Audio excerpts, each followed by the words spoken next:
tarde. Hoje é o Dia da Democracia, uma data importante para refletir sobre o regime em que os cidadãos participam na proposta, no desenvolvimento e na criação de leis, exercendo o direito de escolher seus representantes nas urnas. Em 2023, a democracia esteve em foco após a invasão e depredação da sede dos três poderes no dia 8 de janeiro, em Brasília. Eu sou Rafaela Vivas e esse é um dos destaques do dia. Agora vamos aos demais. Polícia Federal cumpre 18 mandados judiciais em operação contra os atos antidemocráticos de 8 de janeiro. Redução de ações sobre benefícios previdenciários é tema de reunião no Supremo Tribunal Federal.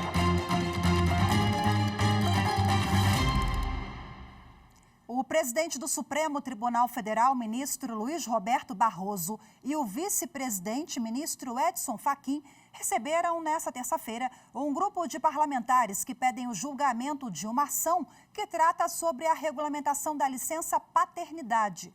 Confira na reportagem de Carolina Chaves. O grupo de trabalho é composto por deputados federais que defendem a regulamentação e ampliação da licença paternidade. O encontro foi no Conselho Nacional de Justiça, onde os parlamentares foram ouvidos pelos presidente e vice-presidente do CNJ e do STF. Na ocasião, os parlamentares pediram que a ação direta de inconstitucionalidade por omissão sobre o assunto seja analisada pelo Supremo e que o tribunal dê um prazo para que o Congresso Nacional legisle sobre a matéria. Os parlamentares defendem que o tema é importante para que os pais participem efetivamente da criação dos filhos. A Constituição Federal prevê o direito à licença paternidade de 5 dias aos trabalhadores, mas essa previsão nunca foi regulamentada pelo Congresso. A ação que tramita no Supremo é de autoria da Confederação dos Trabalhadores na Saúde, a CNTS, e está prevista para começar a ser analisada dia 8 de novembro, com as sustentações orais. A análise do mérito da ação ainda não tem data definida.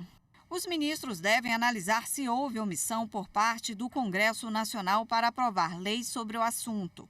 O tema também estava sendo analisado em plenário virtual da Corte, mas um pedido de destaque do presidente levou o caso para o plenário físico, que terá o julgamento reiniciado.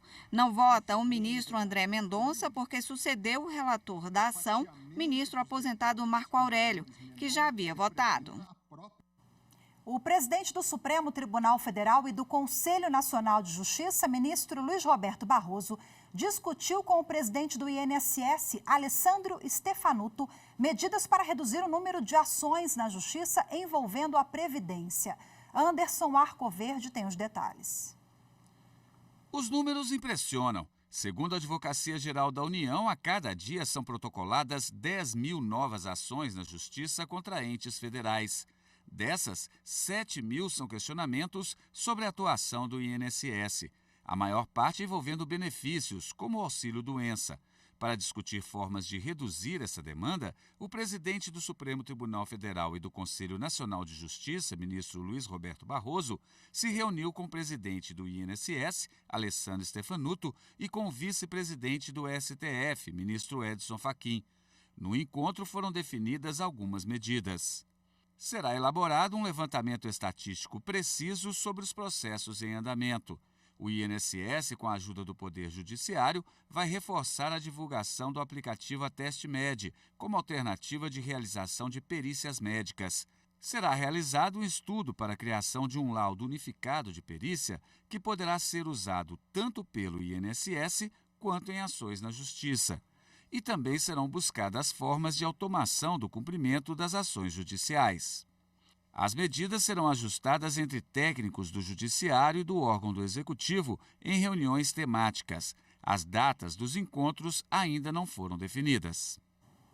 O Supremo Tribunal Federal realizou, nesta terça-feira, a audiência de conciliação sobre a validade de normas que estabeleceram o repasse do valor da outorga do serviço público de água e esgoto ao governo de Alagoas. O mérito da ação já foi julgado pelo plenário da Corte, mas as partes agora tentam chegar a um acordo sobre os embargos de declaração na ação, que tratam especificamente do modelo de repasse dos recursos entre o Estado e os municípios alagoanos. Bom, a relatoria da ação é a do ministro Cristiano Zanin. Na audiência, as partes iniciaram as tratativas e marcaram a continuidade dos trabalhos para o dia 7 de novembro, quando será realizada uma nova rodada de negociação. O ministro Alexandre de Moraes, do Supremo Tribunal Federal, negou o pedido de liberdade ao advogado Paulo Ricardo Moraes Milhomem, condenado a 11 anos de reclusão em regime inicial fechado pelo Tribunal do Júri de Brasília. Há 2 anos, ele atropelou a servidora pública Tatiana Matsunaga. As informações com Rocine Gomes. O crime aconteceu em 2021. Após uma discussão no trânsito, o advogado perseguiu a servidora pública Tatiana Matsunaga até a casa dela, no Lago Sul. Imagens gravadas por uma câmera de segurança mostram o momento em que Milhomem joga o carro para cima da mulher. A defesa dele entrou com pedidos de liberdade no Tribunal de Justiça do Distrito Federal e dos Territórios e no Superior Tribunal de Justiça. Todos foram rejeitados. No habeas corpus apresentado ao Supremo, a defesa pediu a revogação do decreto prisional, alegando que o cliente é réu primário, tem bons antecedentes e que há evidente excesso da custódia cautelar.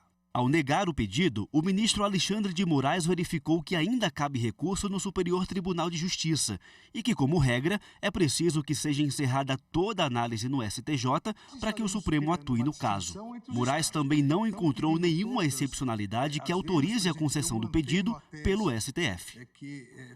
A seguir, hoje, Dia da Democracia, vamos falar sobre a importância do Estado Democrático de Direito. As informações em instantes, voltamos já.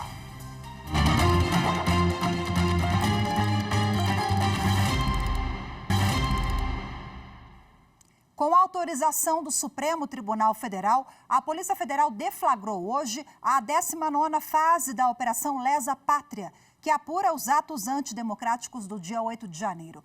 4 pessoas foram presas até o momento. As informações com Regina Souza.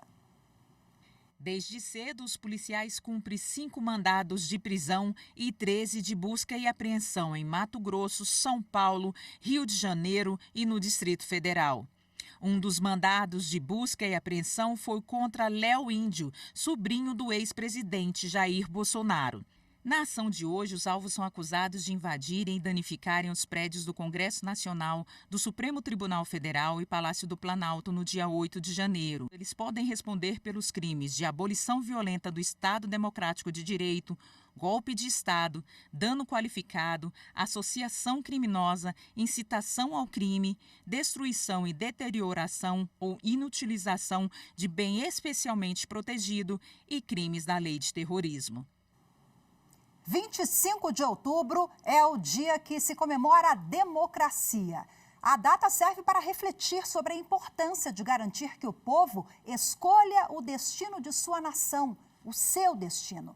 A repórter Evne Araújo conta que neste ano as comemorações ganharam um sentido ainda maior. Vamos conferir. Democracia, substantivo feminino, forma de governo em que a soberania é exercida pelo povo. O Dia da Democracia no Brasil é celebrado hoje, 25 de outubro. A data lembra a morte do jornalista Vladimir Herzog pela ditadura militar em 1975 em São Paulo. Herzog era militante na luta por um país democrata e pelo fim da censura. O ministro Luiz Roberto Barroso, presidente do Supremo e do Conselho Nacional de Justiça, na sessão solene em comemoração pelos 35 anos da Constituição de 1988, falou sobre a luta incessante do Poder Judiciário na defesa da democracia. A história não é um destino que se cumpre, mas é um caminho que se escolhe e se traça, e, portanto, nós estamos aqui procurando empurrar a história na direção certa. Acho que nós andamos na direção correta ao longo do tempo. embora não na velocidade desejada. Todos nós compartilhamos a mesma impaciência de fazer o Brasil chegar no lugar que nós achamos que ele merece. O Supremo Tribunal Federal criou uma campanha permanente para fortalecer esse conceito. O projeto Democracia Inabalada surgiu em resposta aos atos de vandalismo praticados em 8 de janeiro no edifício sede da Corte.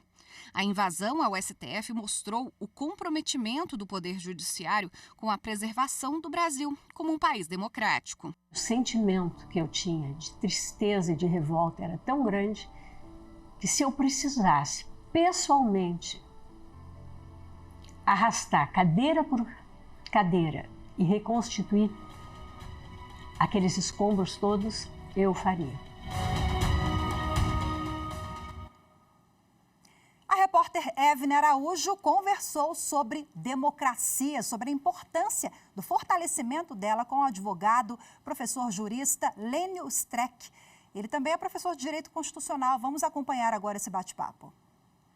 Lênio, muito obrigada pela entrevista no Jornal da Justiça de hoje.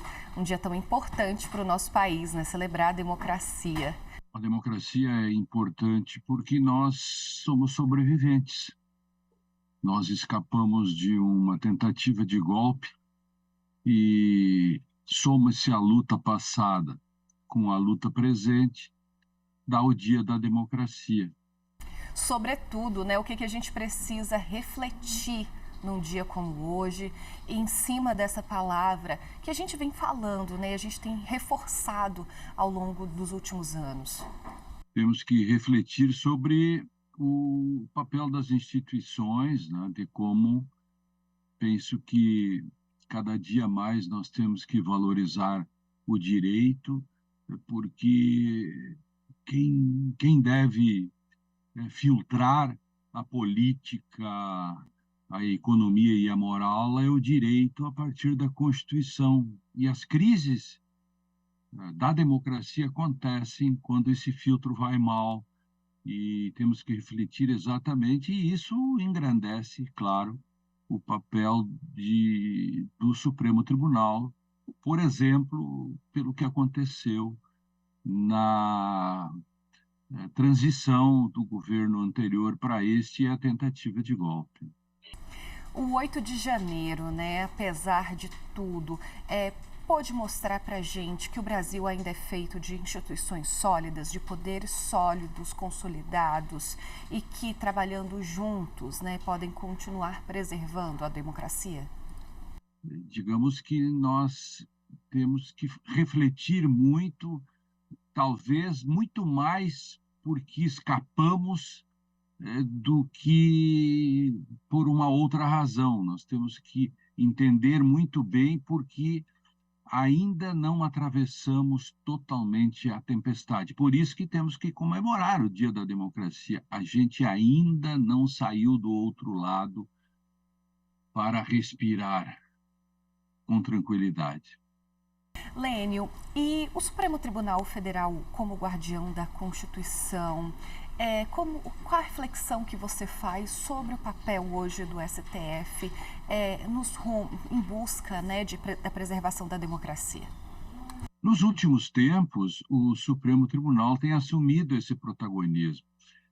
O simples fato do Supremo Tribunal assumir o protagonismo mostra que a democracia teve problemas, porque as democracias, quando elas funcionam plenamente, não se tem um protagonista. Mas se você precisa de um protagonista, é porque alguma coisa não foi bem. Então, o Supremo Tribunal, isso eu acho que hoje é unânime, ou pelo menos uma grande parcela assim reconhece, foi fundamental nesse processo do 8 de janeiro e aquilo que aconteceu anteriormente também pelo processo eleitoral. Este ano a Constituição Federal completa 35 anos, né? A Constituição que foi construída justamente para reafirmar a democracia brasileira. Que lição que fica dessa nossa Carta Cidadã? A melhor Constituição que o Brasil já teve, o Brasil é melhor hoje, está melhor do que estava. O saldo é absolutamente positivo. É só olhar para trás e pensar nas minorias, nos direitos sociais. Não há um aspecto que se possa dizer que retrocedemos. É assim que se faz uma avaliação sobre um fenômeno, um instituto. A Constituição, de fato, constituiu, porque a Constituição constitui a ação. Por isso, Constituição. A Constituição constituiu o novo. E o saldo é absolutamente positivo, o que reforça a necessidade de impedir que antidemocratas queiram solapá-la. Lênio Streck, muito obrigada pela entrevista aqui no Jornal da Justiça. Um abraço, tchau. A seguir, Superior Tribunal de Justiça mantém afastamento do prefeito de Ji-Paraná, investigado por fraude à licitação. Voltamos já.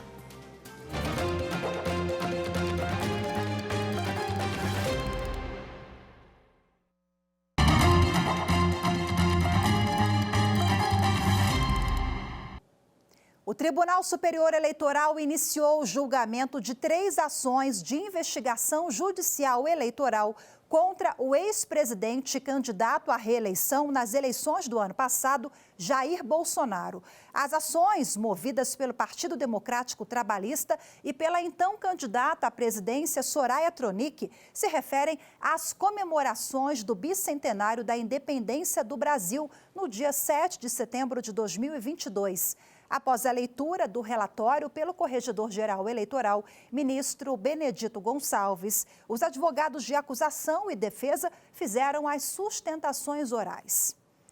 A acusação argumentou que houve diversas infrações no dia do evento em questão, como uso de trio elétrico, transmissão pela TV Brasil, que é a rede de TV pública do governo, e não havia como diferenciar os desfiles institucionais de 7 de setembro dos atos de campanha ocorridos em Brasília e no Rio de Janeiro no mesmo dia. Já a defesa sustentou que o ex-presidente tinha histórico de participar de comemorações cívicas e que houve, sim, divisão entre os momentos do dia em que Bolsonaro atuou como chefe do executivo e como candidato.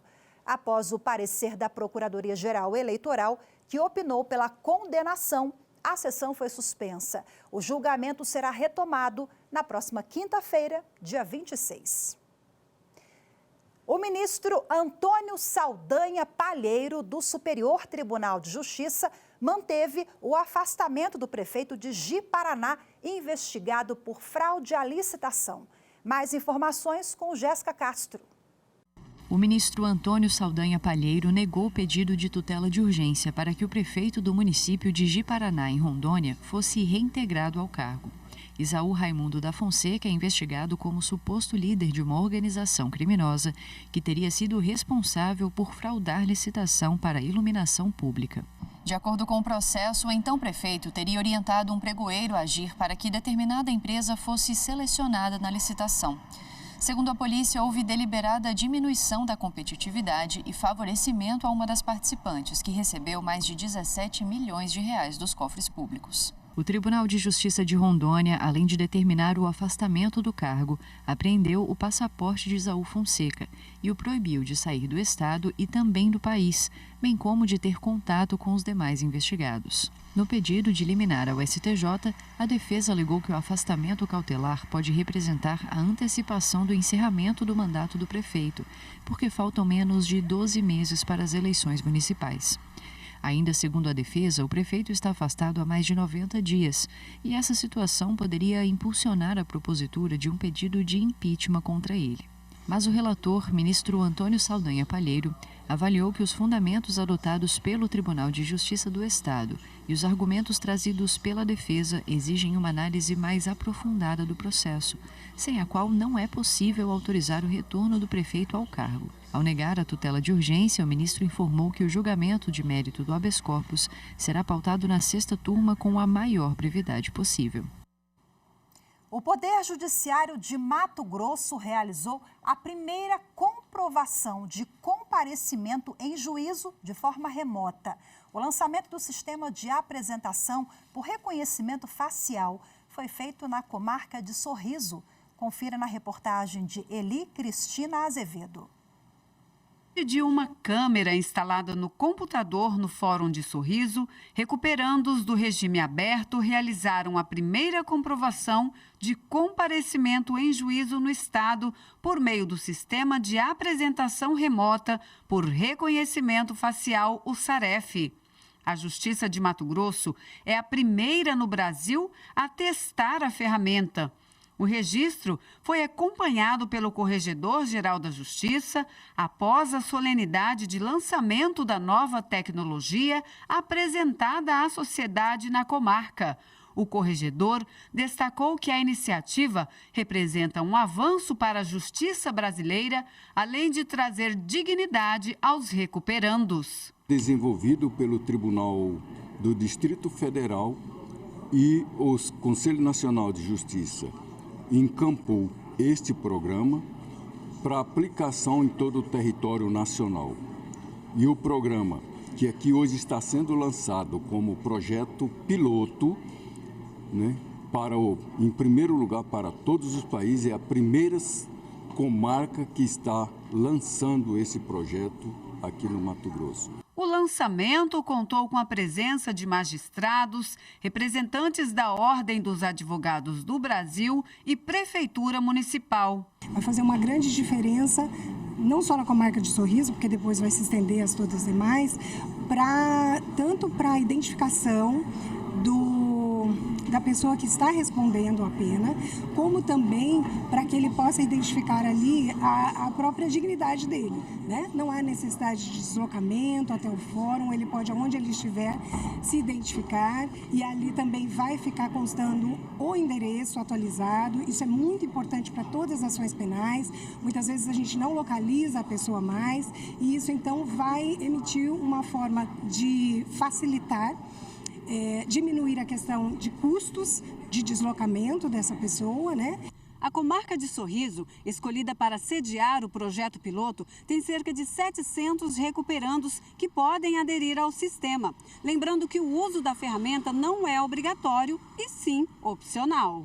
Conforme a juíza coordenadora do SAREF no estado, o sistema inovador e de linguagem simples possibilita uma navegação rápida e intuitiva e pode ser utilizado via celular por meio de reconhecimento facial e geolocalização. Eles têm que vir a primeira vez aqui para fazer um cadastro e a gente tirar uma foto. E aí, a partir de então, esses comparecimentos serão feitos do local de trabalho ou da residência com esse reconhecimento facial, com essa foto que ficou aqui, a gente chama de semente. Essa foto atual tem que bater com aquela foto semente e automaticamente é gerado o comparecimento dele. E no fim do dia, o sistema SAREF comunica com o sistema CEU, já atualizando o processo dele, dizendo, olha, esse mês de, por exemplo, outubro, ele compareceu. Hoje ficamos por aqui. Muito obrigada pela sua companhia. Boa tarde, até amanhã.